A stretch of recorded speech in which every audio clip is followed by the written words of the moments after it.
So we are moving forward to observation number 8, still focused on Marcus Aurelius.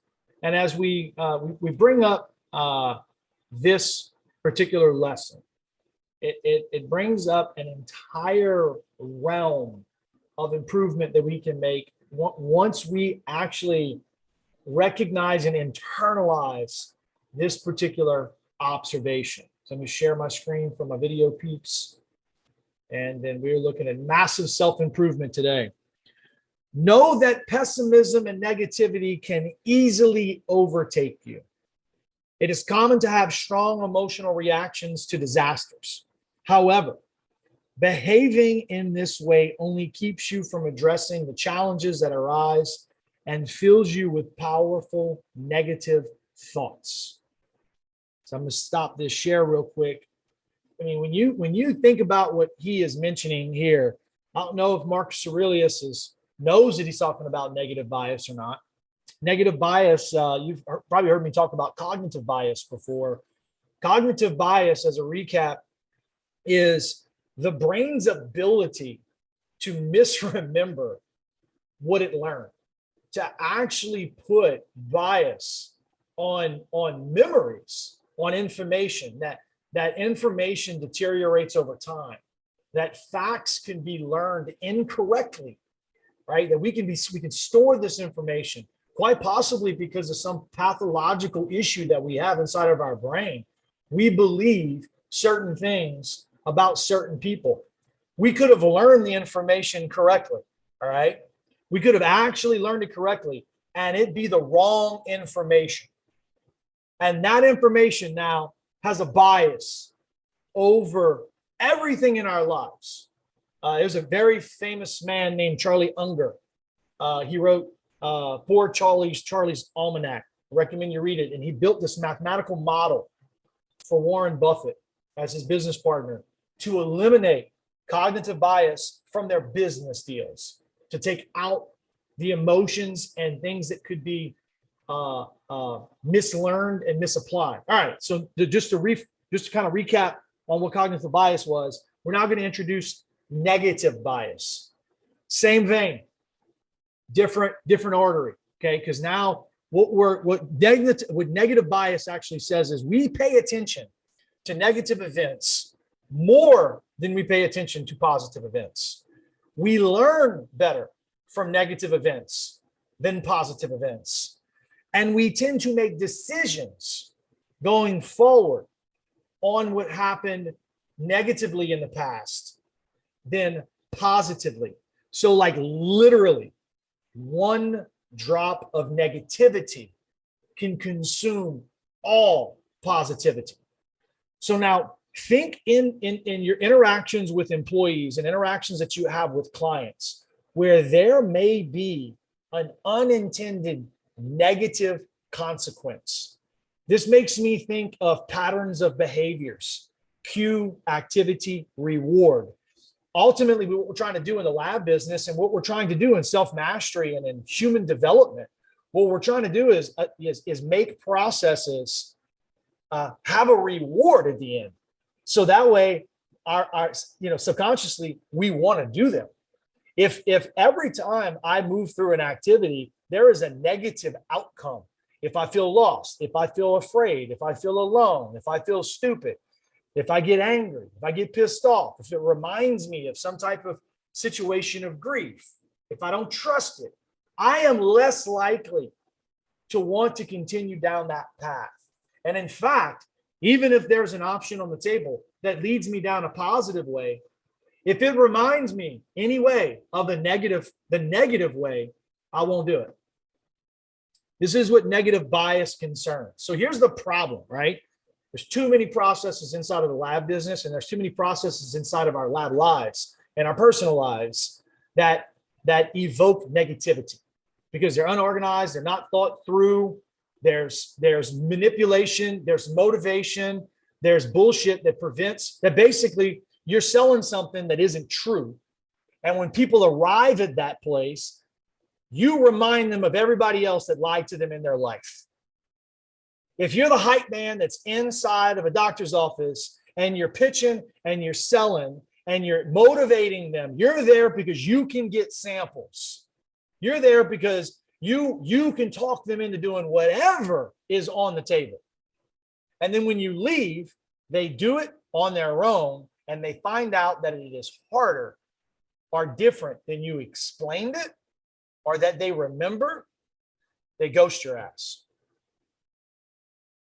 They're paying attention to the negative events. If you're sitting down with an employee and you're doing an evaluation and you bring up a negative aspect of their performance, and then 99% of the rest of the interview is all positive accolades. They're amazing. They're great. You give them a promotion and a fucking raise.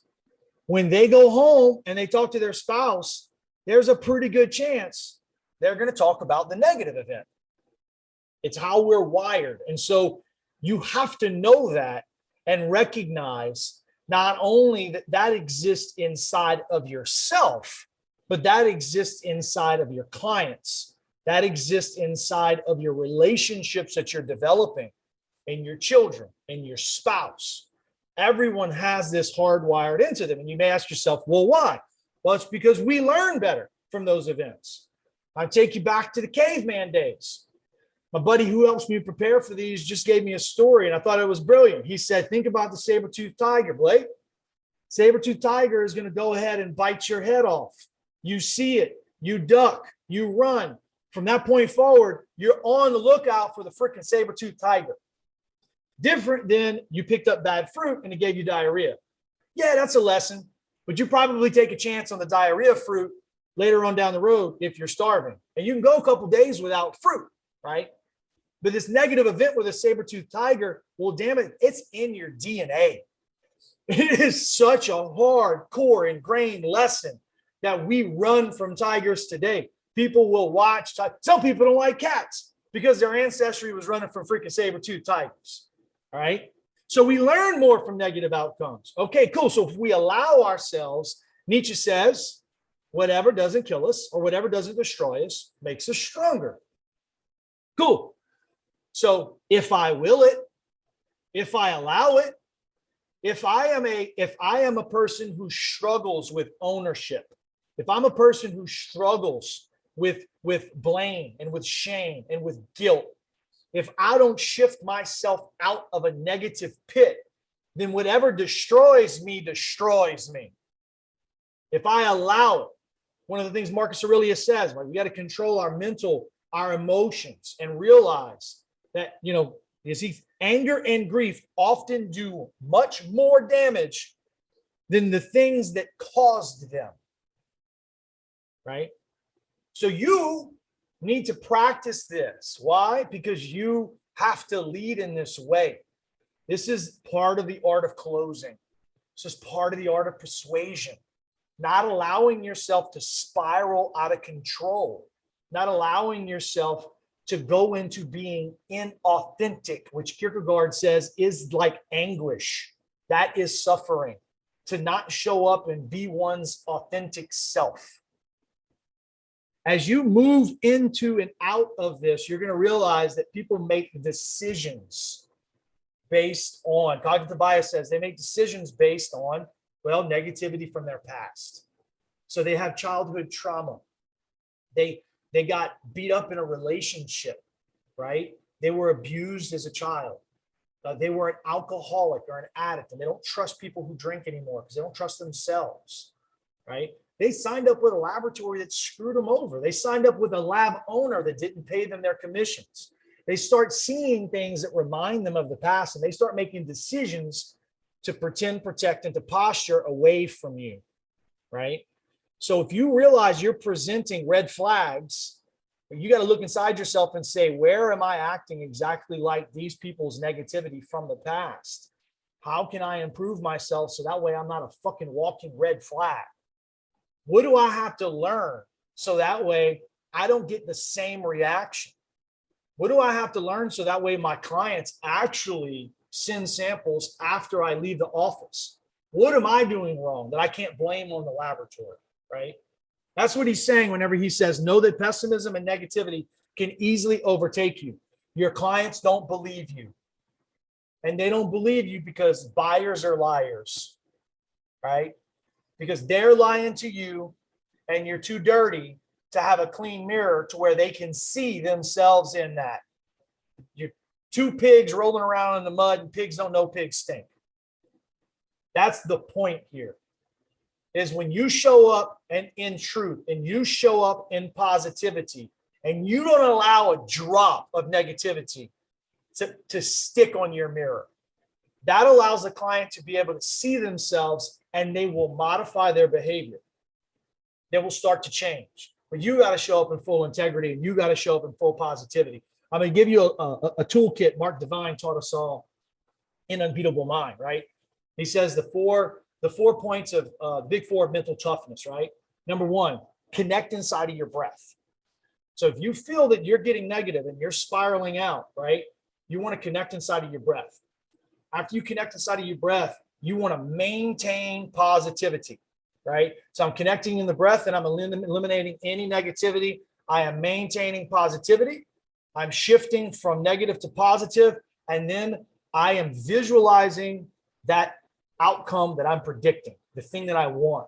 And I'm seeing myself in positivity, connecting with my breath, actually performing the outcome, right? And I'm setting micro goals because it may be a far away, but micro goals will get me there step by step, little by little, right? This is Mark Divine, leader of the Unbeatable Mind Tribe, 3-time New York Times bestseller, and the only boat crew commander in Bud's training to get all 6 of his boat crew members through Bud's training from start to finish. Never happened before. It never happened after.